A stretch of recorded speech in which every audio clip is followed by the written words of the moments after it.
दोस्तों नमस्कार। पार्टी विरोधी गतिविधियों में शामिल होने का आरोप लगा करके सांसद कुंवर दानिश अली को बहुजन समाज पार्टी से बाहर का रास्ता दिखा दिया गया है, यानी कि उनको पार्टी से बर्खास्त कर दिया गया है। लेकिन पार्टी से निकाले जाने के बावजूद भी दानिश अली के चेहरे पर किसी भी तरीके का सिकन का भाव नहीं है, ना ही उनके तेवर में किसी भी तरीके की नरमी है और न ही उनके मन के अंदर किसी भी तरीके के पश्चाताप का भाव है। और ये सब चीज़ें तभी हो सकती है जब उस व्यक्ति को इस बात का एहसास हो कि वो जो कर रहा है वो नैतिक रूप से सही कर रहा है, क्योंकि नैतिक रूप से सही व्यक्ति ही इस तरीके का बर्ताव कर सकता है।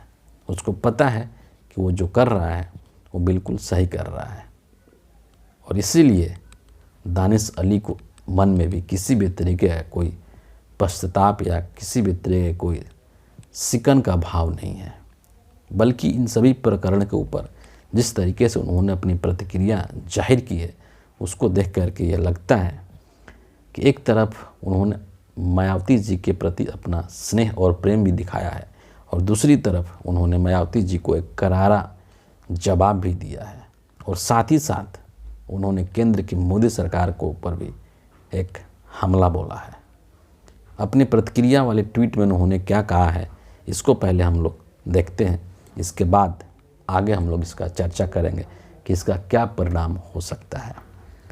कुंवर दानिश अली जो है अपने ट्वीट में लिखते हैं कि मैं बहन मायावती जी का हमेशा शुक्रगुजार रहूँगा कि उन्होंने मुझे बीएसपी इंडिया का टिकट देकर लोकसभा का सदस्य बनने में मदद की। बहन जी ने मुझे बसपा संसदीय दल का नेता भी बनाया। मुझे सदैव उनका असीम स्नेह और समर्थन मिला। उनका आज का फैसला दुर्भाग्यपूर्ण है। मैंने अपनी पूरी मेहनत और लगन से बसपा को मजबूत करने का प्रयास किया है और कभी भी किसी प्रकार का पार्टी विरोधी काम नहीं किया है, जो कि उन पर आरोप लगाया गया। इस बात की गवाह मेरे अमरोहा क्षेत्र की जनता है। ये अमरोहा क्षेत्र के सांसद हैं, वहीं से ये चुन करके आए हैं।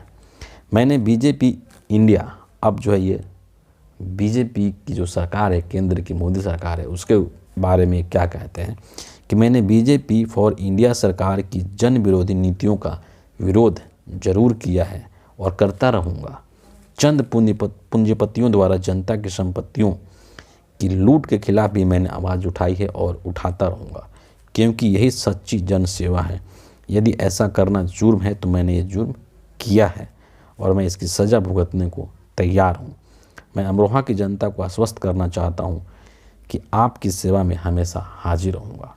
इस तरीके से इन्होंने प्रतिक्रिया अपनी दी है पार्टी से निकाले जाने के बाद में। अब यहाँ पर दो तीन चीज़ें हैं जो कि बहुत ही महत्वपूर्ण है। सबसे पहली बात कि दानिश अली एक मुस्लिम चेहरा थे और संसद में इनके साथ जिस तरीके से दुर्व्यवहार किया गया बीजेपी के सांसद रमेश बिधूड़ी के द्वारा, वैसी स्थिति में मायावती जी को इनके साथ मजबूती से खड़ा होना चाहिए था, न कि इनको पार्टी से बाहर का रास्ता दिखाना चाहिए था। दूसरी चीज़ जो महत्वपूर्ण है वो ये है कि ये चूँकि एक मुस्लिम समाज से आते हैं और इससे जो है मायावती जी को कहीं ना कहीं आगे आने वाले चुनाव में मुस्लिम वोट बैंक का फ़ायदा हो सकता था। और तीसरी जो महत्वपूर्ण बात है वो ये है कि जैसा कि पहले से ये कयास लगाया जाता रहा है कि जो मायावती जी हैं वो बीजेपी की बी टीम है, यानी कि वो नरेंद्र मोदी के साथ अक्सर खड़ी नजर आती हैं प्रत्यक्ष और अप्रत्यक्ष रूप से। और वैसी स्थिति में जब बीजेपी का जो एक इमेज बना हुआ है वो एंटी मुस्लिम और एंटी दलित का इमेज बना हुआ है, और इधर अगर दानिश अली को इन्होंने पार्टी से बाहर निकाल दिया है और फिर ये जा कर के बीजेपी से हाथ मिला लेंगे, तो कहीं ना कहीं जो आने वाला लोकसभा का चुनाव है उसके अंदर इनको न सिर्फ मुस्लिम वोटों का बल्कि दलितों के वोटों का भी नुकसान सहने को मिल सकता है।